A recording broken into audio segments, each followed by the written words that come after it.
Mais ce que c'est nul, mais qu'est-ce que ça peut être nul, mais incroyable. C'était long, c'était chiant. Bref, bonjour à tous, j'espère que vous allez beaucoup mieux que moi. Je viens de me faire binge-watcher toute la série Mr. and Mrs. Smith qui vient de sortir sur Amazon Prime Video ce vendredi. Ils ont sorti tous les épisodes d'un coup. Et vous allez penser que je tape gratuitement sur Amazon Prime Video parce que je crois que c'est la 3e ou 4e série que je démonte d'un coup. Et vous allez voir, en fait, non, j'ai rien contre eux parce qu'il y a une série qu'ils ont sortie au début d'année qui était incroyable, qui était vraiment géniale, qui est l'opposé de celle-là. Mr. and Mrs. Smith, c'est quoi? Beaucoup de gens l'ont comparé avec le film qui était sorti en 2005, réalisé par Doug Liman, donc c'était le réalisateur de La mémoire dans la peau, avec évidemment Brad Pitt et Angelina Jolie. Et c'est vrai que quand on a vu la bande-annonce, on se disait, merde, ils font un remake de ce film. En fait, pas du tout. Ils ont gardé, on va dire, le concept. 2 personnes sont espions pour une agence et qui sont mariés. Mais ça s'arrête là, en fait. Il y a très peu de comparaison avec le film. Moi, je suis un grand fan du film. Je vais y revenir un tout petit peu après. Moi, j'aime beaucoup ce film. Je l'ai vu quand il était sorti au cinéma. Je trouve que voilà, il a très bien vieilli. Il était fun, il était drôle. Ce n'est pas le cas de la série. La série, en fait, l'histoire est relativement simple. Vous avez 2 personnes qui ne se connaissent pas du tout, qui sont engagées par une sorte d'agence d'espionnage. Leur but, c'est d'accomplir des missions. Et en fait, ils sont sous couverture, donc on leur met un partenaire. Il y en a un qui s'appelle, les femmes s'appellent toutes Jane Smith, tous les hommes s'appellent John Smith. Ils emménagent ensemble dans une maison, ils ont un certificat de mariage, ils vivent ensemble, ils ont un compte commun. Et ils vivent leur petite vie de couple et ils sont, chaque semaine, ils reçoivent une mission. Aller chercher tel objet, protéger telle personne, assassiner tel gars. Et en fait, ils sont obligés de faire ces missions ensemble, tous les deux. Et la plupart des John et Jane Smith se mettent tous en couple. Ils ont une histoire d'amour qui se crée. On va voir parce qu'il y a d'autres personnes qui font ça. Et on va suivre un petit peu les aventures de ce couple qui, dès l'épisode 1, se rencontrent par hasard. Ils sont placés par hasard dans cette maison, dans cette mission. Petit à petit, on va suivre leur relation qui se crée, leur intimité. Bah, évidemment, ils vont tomber amoureux. Et en même temps qu'on les suit, on va voir qu'ils vont faire des missions de plus en plus compliquées, de plus en plus développées. Si vous vous en souvenez, j'avais déjà fait la critique de Citadel, la série d'espionnage de Amazon Prime Video, que j'avais pas du tout aimé. Pareil, ça commence sur les chapeaux de roue, c'est hyper bien, mais en fait, on a tout un train woke qui arrive dans la série. Pareil, on a l'impression que c'est écrit par ChatGPT. J'ai démonté la série 007 Road to a Million parce que je trouvais qu'elle n'était pas bien. Et là, vous avez ce Mr. and Mrs. Smith qui arrive. Déjà, la série est archi woke. Vraiment. Alors, on commence par le casting, évidemment. Ils ont mis une personne de couleur et une asiate, évidemment. Il y a plein de références à ça. Il y a plein de références sur la culture wokiste actuellement. Je ne vais pas tout vous exposer. Évidemment, à chaque fois que les personnages parlent, il y a toute cette putain d'idéologie qui rentre en jeu. À un moment donné, il y a un gars, le personnage principal, Donald Glover, qui fait une remarque à un autre gars.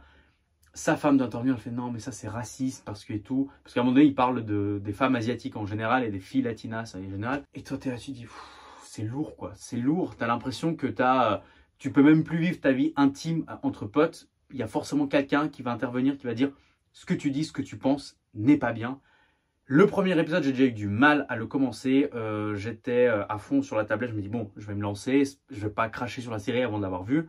Pourtant, je suis un grand fan du film. J'ai regardé le premier épisode qui dure à peu près 1 heure avec grande difficulté. Vraiment, je me suis poussé à le regarder jusqu'à la fin.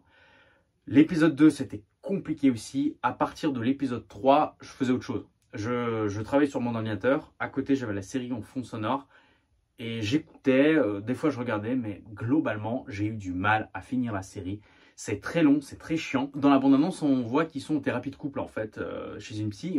Et moi, en fait, je pensais que c'était un écho au film, que chaque épisode, ils iraient chez la psy et qu'il y aurait un parallèle avec la mission et tout. Il y a 8 épisodes, il y a un épisode entier où ils sont chez la psy. Pendant 45 minutes, je crois qu'il y a peut-être 30 minutes où ils sont chez la psy en train de parler de leur vie sexuelle, leur vie sentimentale, en train de dire ouais mais en fait j'aime pas mon partenaire parce qu'elle me dit quoi faire et tout, genre faire la vaisselle, un truc comme ça.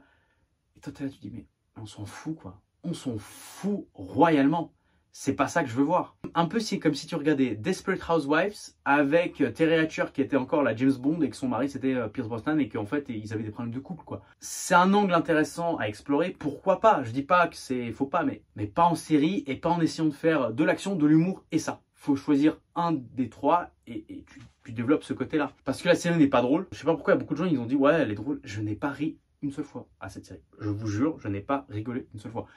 Les blagues tombent à plat, c'est nul. Vous savez, c'est des blagues bien pensantes et tout. Enfin, on s'ennuie à mort. Je disais qu'il y avait une série qui était sortie récemment sur Amazon Prime. Alors j'ai vu la saison 1 et tout de suite la saison 2, c'est Reacher. Reacher est l'antithèse parfaite de cette série. Reacher, pour ceux qui ne connaissent pas, c'est une adaptation de livres très connus aux États-Unis d'un auteur qui écrit sur le personnage de Jack Reacher, qui est en fait un ancien marine qui parcourt les États-Unis et il va un petit peu aider les gens. C'est un peu l'agence touriste, mais à lui tout seul, le gars. Et vous aviez la saison 1 qui est sortie, beaucoup de gens en parlaient. J'ai regardé la saison 1, je l'ai binge-watché en 3 jours, je crois. Ils ont sorti la saison 2, j'ai à fond été dans la saison 2, j'ai tout regardé et j'ai adoré. Et pour l'anecdote, Reacher est actuellement la série la plus vue sur Amazon Prime. Et je crois que c'est l'une des séries les plus vues tout court sur un service de streaming. Parce que Reacher, c'est une série à l'ancienne, façon héros des années 90. Reacher, il est monstrueusement baraque. Le mec, il prend tout l'écran. L'acteur, il est archi baraque. Il est archi intelligent parce que c'est lui qui résout les enquêtes.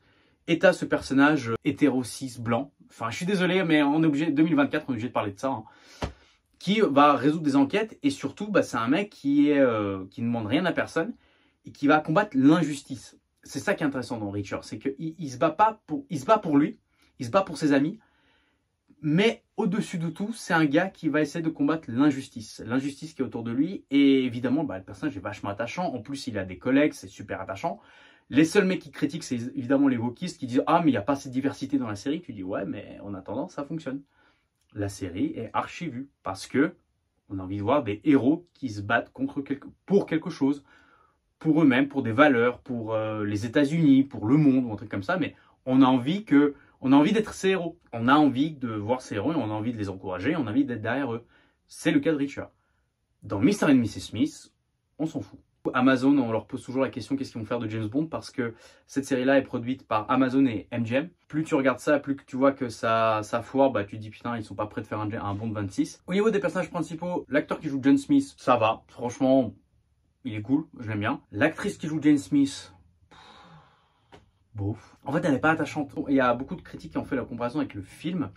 Le film a eu un succès à cause du couple ou grâce au couple Brad Pitt, Angelina Jolie. Ce qui est vrai. Les deux à l'époque, c'était les acteurs, les stars montantes, c'était les plus beaux, les meilleurs et tout.